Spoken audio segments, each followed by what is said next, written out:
Good morning, GMGM. Thank you, everybody here, for choosing to spend your time at our third inaugural NoirCon.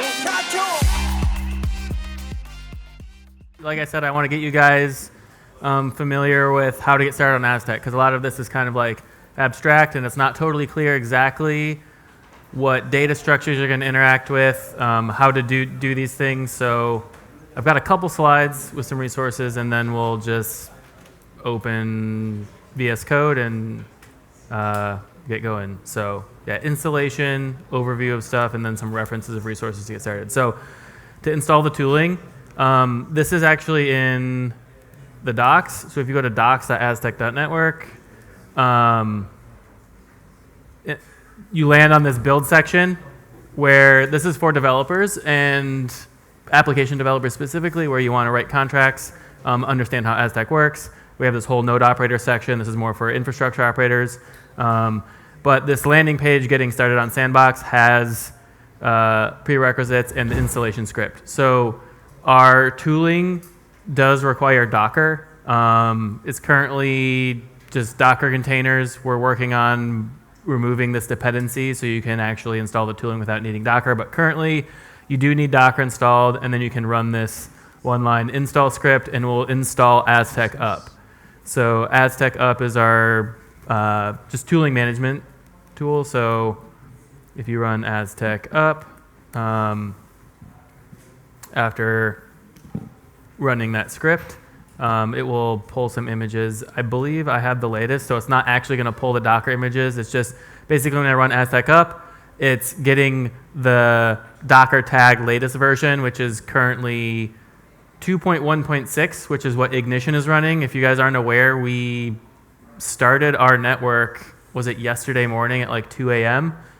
So we have a network that's running and producing blocks on Ethereum, posting Ethereum transactions, proofs of blocks. It's awesome.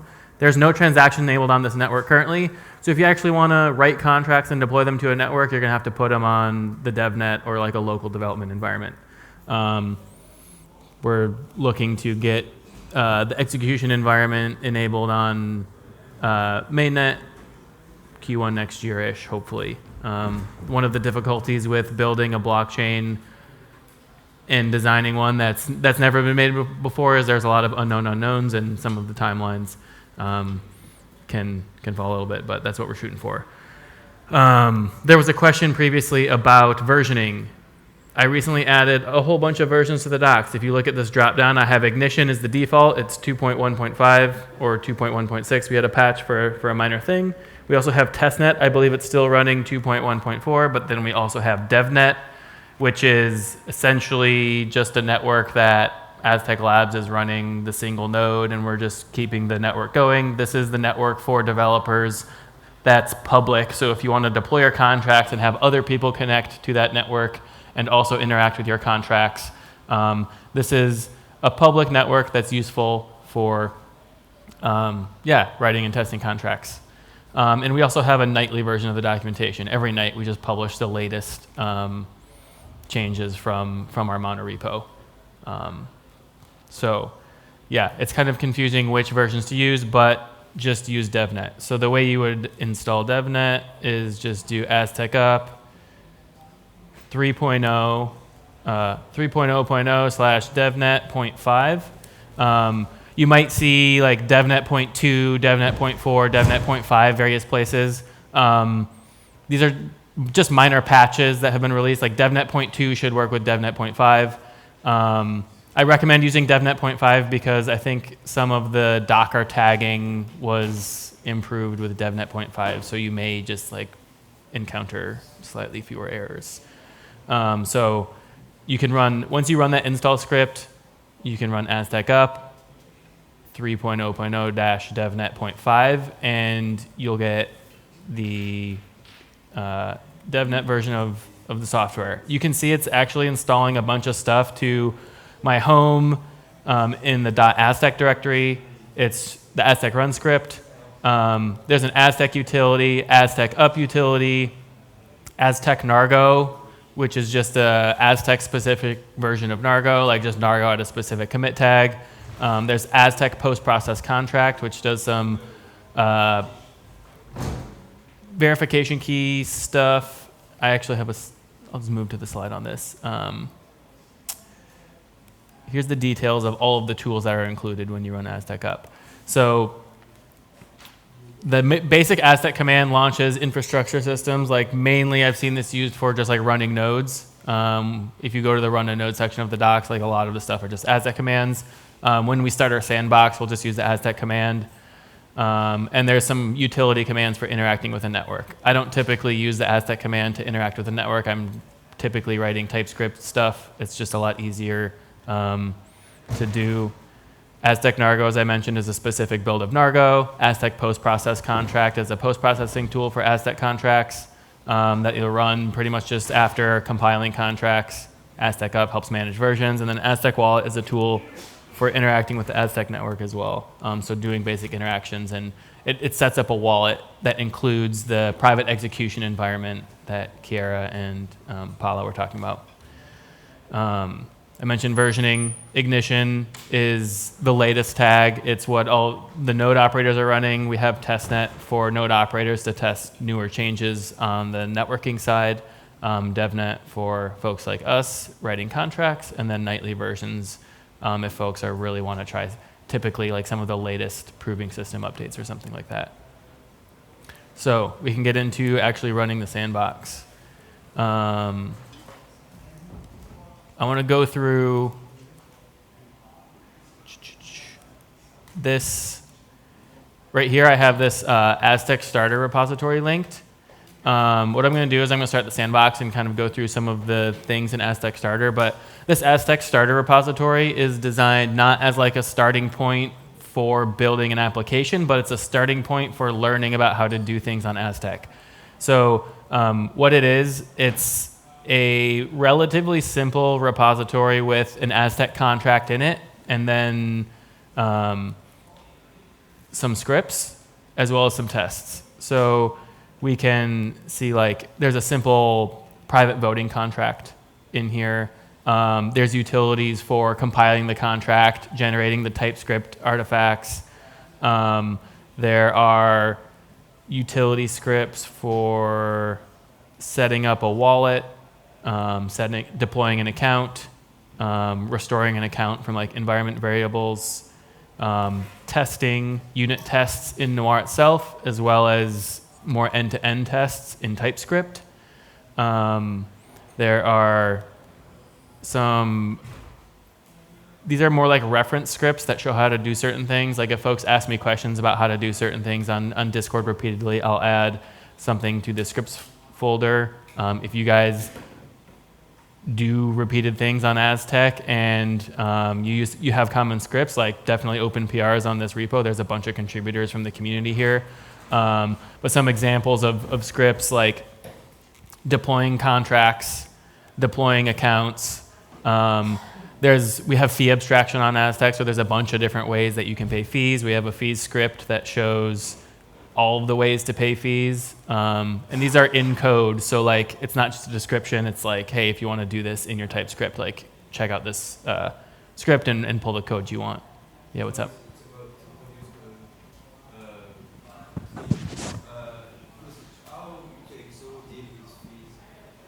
Sorry? How UTXO deal with fees? How when you exchange nodes? Sorry, I don't understand the question. If you exchange a node with someone, you need to exchange with fees. Exchanging notes? Yeah, like paying for a coffee. Okay. There is fees involved. Transaction fees, yes. There are transaction fees. How UTXOs deal with that? Well, the fee payment can either be just like... But fee changed. The fluctuation of the network, fee can change. Mm-hmm. So there is a burning process for the... Yeah, so the way fees are actually paid is a user will send fees, like basically they authorize a certain amount of fees to be paid as part of a transaction. And if there is more, it's burned. If it's less fees, I mean, like they'll get a refund for for unspent fees. Or it's burn. Is it burn or No. No. No, there'll be fee refunds. We may implement. You mean something like EIP 1559, like burning fees? No, it's because I feel like you kind of guess if it's a refund, something, no? I don't know. You're asking because of fees being paid in private? Yeah, that's why, yeah. Yeah. I'm not sure I understand the question.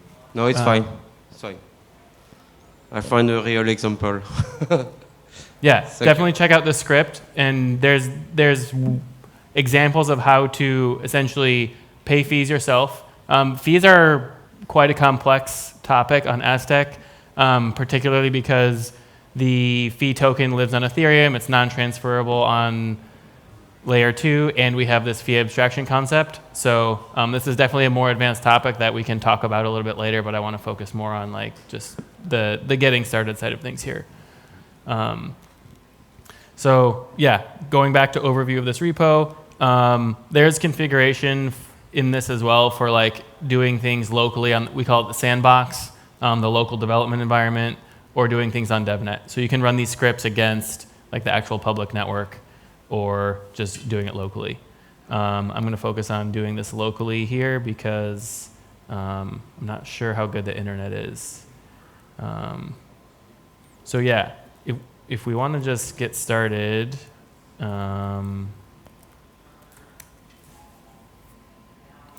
with the local development environment, we'll run Aztec start sandbox. When you run the sandbox, there's not actually any proving of blocks happening. The sandbox is not actually checking for valid transaction proofs. It's a local development environment, so it's meant to be fast and allow you to iterate quickly. So when you're deploying contracts and when you're sending transactions, whenever there's any proof checking happening, the sandbox is just saying, hey, I'm assuming these proofs are valid, just to keep it fast and keep the iteration loop quick. So if we just look at what's happening when we start the sandbox, we're deploying a whole bunch of L1 stuff. We're starting Anvil, local Ethereum network. We're deploying a bunch of contracts, all this Aztec protocol contract stuff. We can just see there's like deploying contracts, sent L1 transactions, just sending a whole bunch of L1 transactions, getting our local environment set up to replicate Aztec. Doing a whole bunch of this. Then, what is it doing? Connecting, syncing with the rollup contract that's on Ethereum. It's starting the PXE. It's creating some test accounts. So the sandbox actually comes with 3 accounts that are already deployed. I typically like to deploy my own accounts when I'm starting, like writing new scripts, just because it is more similar to how like a user would be interacting with the network. We're not going to have accounts that are pre-deployed that we can already connect to when we're interacting with DevNet or something. It's just on the sandbox. So typically when I'm interacting with scripts, I'll deploy accounts myself and just use those. But these are here if you want to use them, and they're pre-funded with a bunch of the fee-paying asset, so they can just automatically pay for fees. This isn't true on DevNet. On DevNet, you'll use different aspects of fee abstraction. We have a sponsored fee payment contract that allows you to just use that as the payment method, so you don't actually have to worry about transaction fees. It makes it quite easy. Not something you'd be able to do on the testnet. But if we just keep scrolling through, here's the initial account information, the pre-deployed account addresses. We talked about nullifier keys, signing keys, encryption keys with Kiera and Paula. These initial counts show that sort of information. So there's an address associated with each Aztec account. There's a secret key. There's the master nullifier public key. and the master incoming viewing public key. The secret key is used to derive like the nullifier secret key and the decryption key. And then these master nullifier public keys and incoming viewing public keys are used for verifying that accounts are correctly, like they're allowed to essentially nullify notes, or that when you're encrypting notes to those accounts, that they're being encrypted properly. So as Paula was mentioning in the last question, we need to be able to ensure that notes are being encrypted to accounts correctly when we're interacting with counterparties that we don't necessarily know. These keys are important for those operations, and we can use those in the ZK proofs to basically ensure that they're done according to the contract rules. So all accounts on Aztec will have this information. This is why you can't have like Ethereum accounts just working with Aztec accounts by default or Aztec wallets. Like there's a whole bunch of additional information associated with Aztec accounts. We have the sandbox is registering contract classes in the protocol contracts.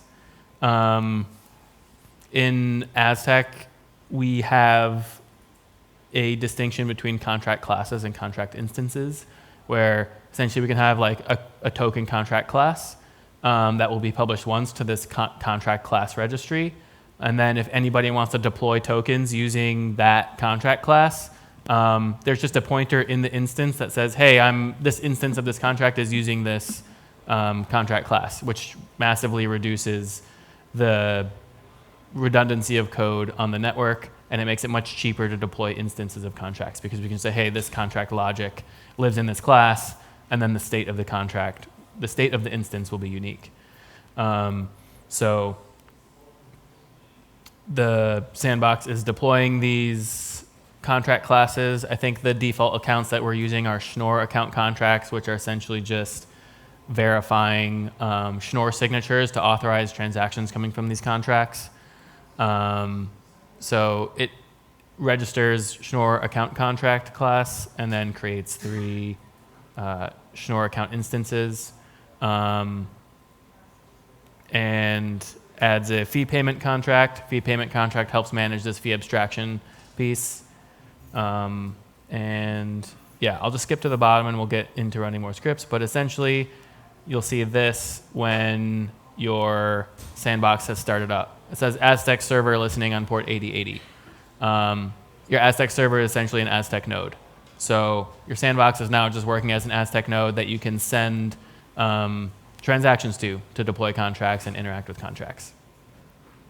And now this is just running. We can keep it in the background. And the easiest way to get started is just running some of these commands. So if we just look at package JSON, I have some scripts defined here that make it easy to do certain things. So I can just even run, let's do yarn deploy account. And this is going to deploy a new account to the sandbox for me. So it happens super fast because it's not actually generating proofs and the sandbox isn't actually verifying proofs, but the sandbox received a transaction. We can see in the logs here. It's generating account keys, secret and salt.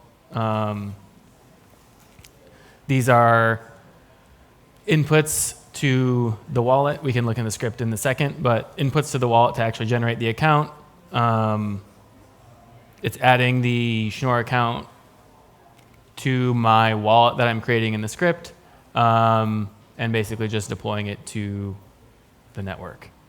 If we look at what the script is doing, basically what I have this function called deploy Schnorr account. It optionally takes a wallet. If a wallet's not provided, I believe it just creates one. But I create some random values for the wallet. I can save these later. And these are inputs to the create Schnorr account method on the wallet, just passing secret key, salt, and signing key, and getting the deploy method from the wallet create account method. And I mentioned fee abstraction, where we need to pay transaction fees on the network for the sandbox. And when you're using DevNet, just use this sponsored fee payment contract, the sponsored FPC, which basically what we do is we deploy a fee payment contract to the network, and it unconditionally pays transaction fees for anybody that calls it. So it just basically is loaded up with tons of fee tokens and says, hey, whoever's using this as the fee payment method, just give them, pay their transaction fees for them. This will allow all of your transaction fees to work on the sandbox and DevNet. So we set up the sponsored fee payment instance. We have to register the sponsored fee payment contract in our wallet, because our wallet has the private execution environment, and we're actually calling the sponsored fee payment contract as part of our transaction. So we need to tell our private execution environment that the sponsored fee payment contract exists. We need to tell it what the artifact is, like what does the contract look like, what is the address of the contract, and we register that in our PXE. So then when we send a transaction that's calling the sponsored fee payment contract, the private execution environment knows how to execute the functions associated with this contract. So we set up this sponsored fee payment method. We call the deploy method send for the account contract, specifying the sponsored fee payment method. And there's a nuance when deploying account contracts where we specify them as coming from the zero address only for account deployment transactions. Any other type of transaction, you'll specify the actual address from which you want the transaction to originate from. Since this is a account deployment transaction, specifying Aztec address at 0. And that's basically it. I know this is a lot of information really quickly. The idea is this Aztec starter repo is on GitHub. You guys can start the sandbox and run these scripts and actually dig into how this is working. And you can mess around with these scripts, modify them, log more stuff to get a better sense of what's actually happening behind the scenes. It's a really good test of understanding to be running these scripts and like think about what you expect to happen, run your scripts, and then actually see what happens, or even just logging. So I'm just trying to give you guys an introduction so you know where you can go to actually start playing with these things. Is anybody actually following along with this or like running these scripts? It's working? Cool. If you have any questions, definitely jump in.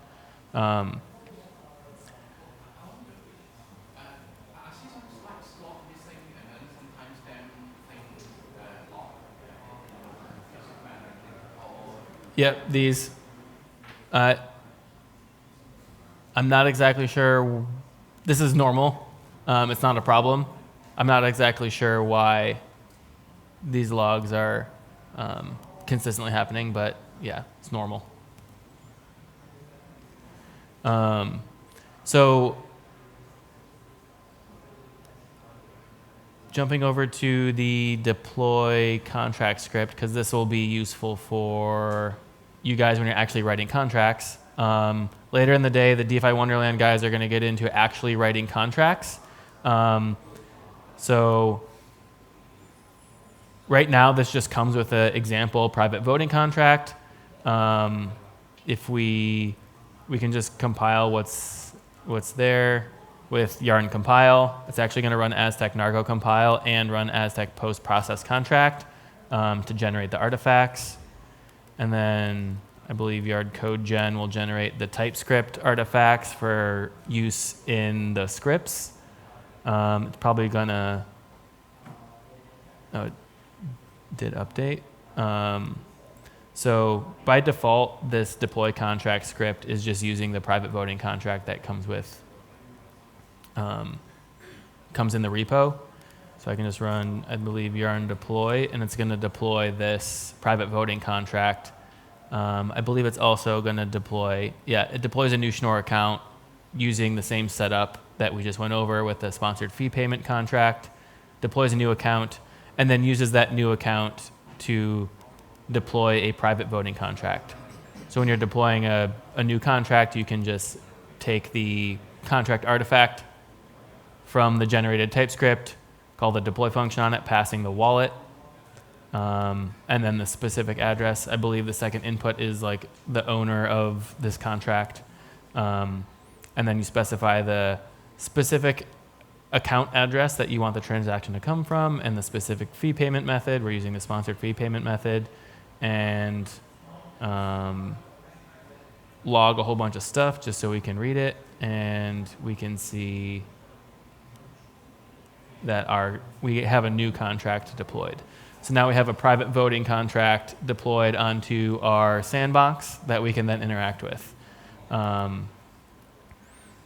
This is a pretty simple contract that basically sets up an admin for a voting system, allows people to cast votes for specific numbers, and I'm not going to get too much into the details of the specific the contract syntax or how this works.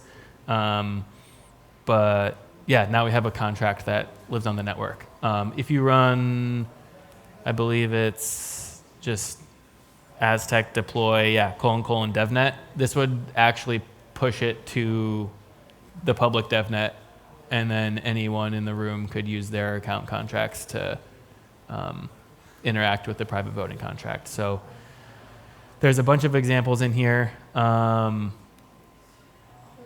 of the more interesting ones, I think, are the fees. Fees is a complex topic. You can see a lot of the details of how fees work from the JavaScript side in this script. And then also this multiple wallet script shows how you can set up multiple wallets that should be siloed in terms of like visibility. Like when you're using one wallet versus another wallet, like wallet 2 should not be able to see any of the information that's in wallet 1 and vice versa. And this is one of the more difficult topics in developing on Aztec, I'd say, is when we need to like register contracts, think about which contracts exist in which wallets, how these wallets are doing executing transactions and what's visible in each one. This script is a good place to start to kind of see how to set up multiple wallets and then think about how this information is siloed between different wallets. Yeah. Just so that I understand, so when you go to the wallet, you want to execute the contract, you have to download that, right, from chain, is that right? The artifact? Typically, it would be served as part of like a front-end application. So yeah, you could get the artifact a number of ways, but yeah, it can just be served with the web page. Yeah. Yeah. So deploying the contracts, another contract, is creating the account on the DevNet. Creating the account on the DevNet created 2 nullifiers. Why would there be 2? 2 nullifiers for creating an account on DevNet. And is there any way to understand like what, or is this just something we shouldn't worry about at all, what the nullifiers, which UTXOs and nullifiers correspond to? So what we would want to do is, because we're deploying a Schnorr account to the DevNet, we'd want to look at the Schnorr account contract code, which is actually in our monorepo. But there is state associated with that Schnorr account contract. I believe the public key of the signing key is in the account contract state. So then whenever you essentially sign a transaction, the signature is the public key is derived from the signature, and then it's checked against the public key that's stored in the Schnorr account state. When that state is initialized, I believe that emits a nullifier. And then there's another nullifier that's emitted as part of that process. Looking at the contracts, the Noir contracts, you will be able to see the UTXOs that are emitted? Not exactly. You'll be able to see, like, you'd have to know that basically when certain state is initialized, a nullifier is emitted. So that's not going to be immediately obvious from just reading the contract. But that is one of the side effects of like initializing state. So reading more in the documentation will help like understand which actions are emitting nullifiers. But yeah, off the top of my head, I'm not sure where the second one's coming from. But Okay, thanks. yeah. Cool. Yeah, I say I'm over time, but I'll be out in the hall. So if you guys want to talk more about any of this, yeah, come find me.